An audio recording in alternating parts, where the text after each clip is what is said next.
Le temps est la condition d'existence de notre moi. Il est son atmosphère vitale. Il s'évanouit pour raison d'inutilité quand se rompent les liens entre la personne et les conditions de son existence. Quand survient ce qu'on appelle la mort, qui est aussi la mort du temps individuel, la vie de l'être humain devient alors inaccessible aux sentiments de ceux qui sont restés en vie. Elle est morte pour son entourage. Le temps est nécessaire à l'homme de chair pour réaliser sa personnalité. Je ne considère pas ici le temps linéaire qui signifie avoir le temps de faire quelque chose, de réaliser tel ou tel acte qui est un résultat. Ce qui m'intéresse quant à moi,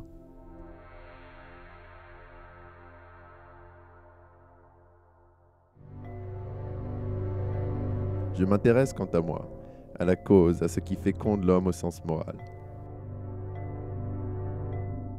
Ni l'histoire ni l'évolution ne sont encore le temps. Le temps d'une vie est une opportunité donnée à l'homme pour prendre conscience de lui-même et son aspiration à la vérité en tant qu'être moral. Un don à la fois doux et amer. Une vie alors est comme un délai au cours duquel l'homme peut et a le devoir de mettre son esprit en accord avec la compréhension qu'il a du but de l'existence humaine. Ainsi, la conscience humaine est tributaire du temps.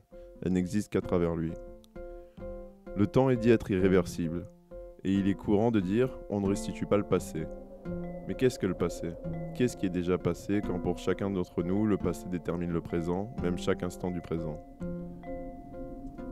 En un certain sens, le passé est plus réel, ou en tout cas plus stable, plus constant que le présent.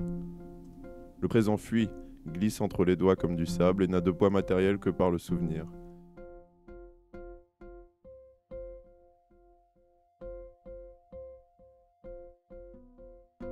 Par contraste, je voudrais faire porter l'attention sur la réversibilité du temps considéré par son sens éthique.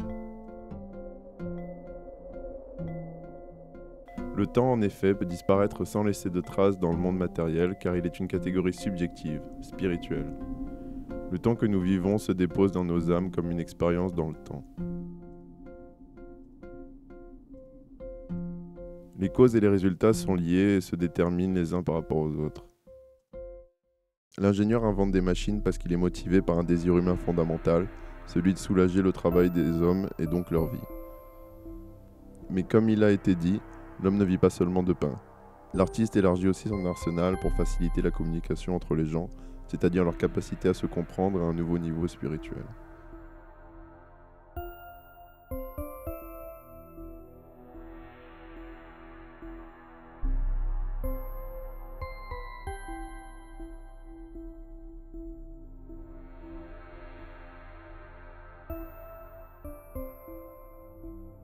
Le temps est la condition d'existence de notre moi.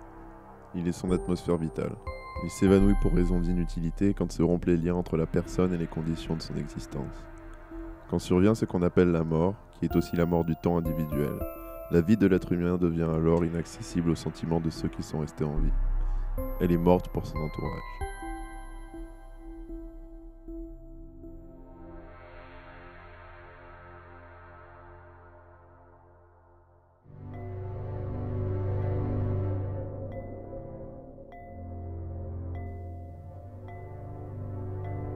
Je ne considère pas ici le temps linéaire qui signifie avoir le temps de faire quelque chose, de réaliser tel ou tel acte qui est un résultat.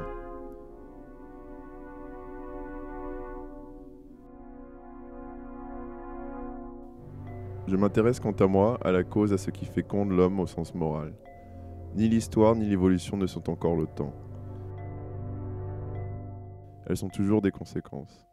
Le temps est un état, la flamme où vit la salamandre de l'âme humaine. Le temps et la mémoire se fondent l'un dans l'autre comme les deux faces d'une même réalité. Elle est en fin de compte la forme même de l'existence humaine de l'artiste. Son seul moyen d'expression est le sien seulement. Recherche est un terme beaucoup trop fade pour dire ce besoin de sortir du mutisme qui réclame un effort permanent, un effort surhumain.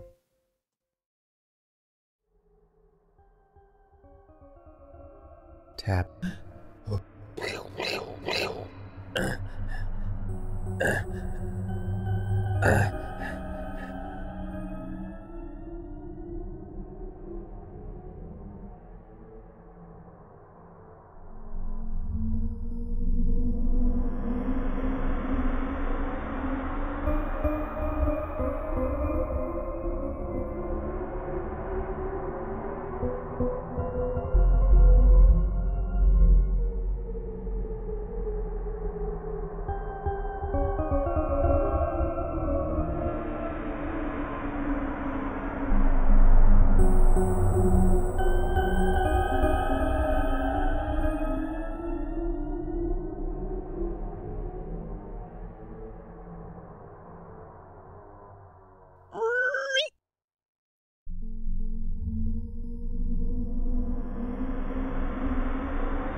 Give me that.